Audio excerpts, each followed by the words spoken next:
What's up everybody, welcome back to another YouTube video, and on today's video I want to talk about the new Champions League format.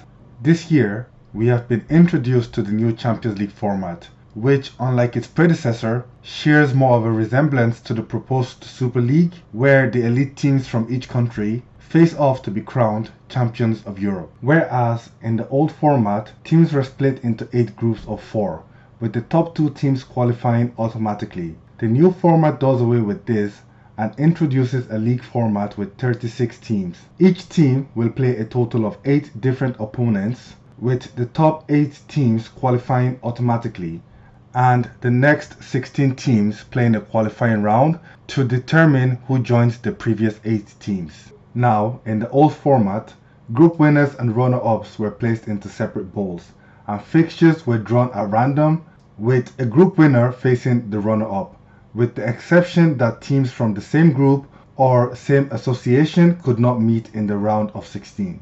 Since the new format doesn't have any groups, this is no longer an exception, and the new format in theory aims to ensure that teams that finish higher in the table have an easier path to the final. But as we can see, this isn't always the case, because even though Liverpool won the group stage, they met a coming into form PSG in the round of 16 and subsequently got eliminated.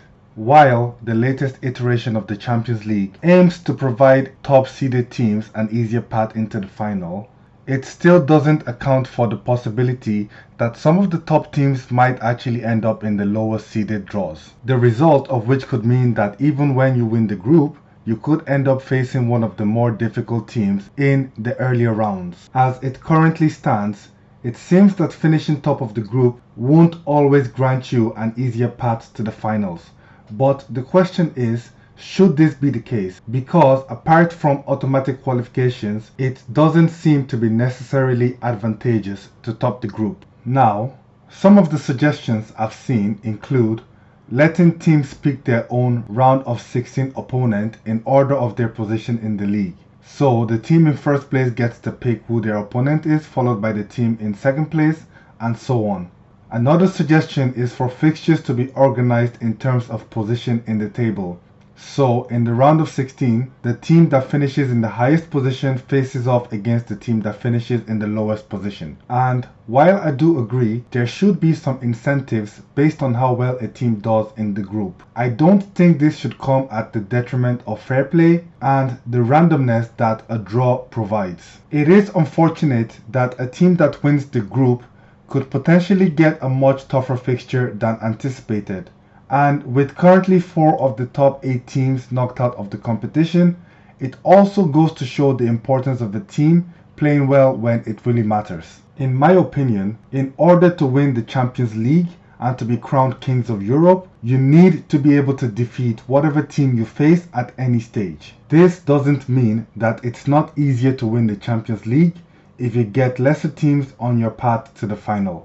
But ultimately, you're still not guaranteed a victory regardless of the opposition. And one of the elements of the Champions League that has always made it exciting is the randomness and uncertainty of the fixtures. If we remove this element from the game, this could potentially result in teams playing in an unsportslike manner based on their position and the position of other teams. For example, teams could purposely lose to eliminate other teams or to avoid playing certain teams. There doesn't seem to be a perfect solution to this, but if you guys have any opinions on how the draw of the Champions League could be made fairer, taking into account the fact that the best teams could finish in bad positions in the group stages, please let me know in the comment and leave a like if you liked the video.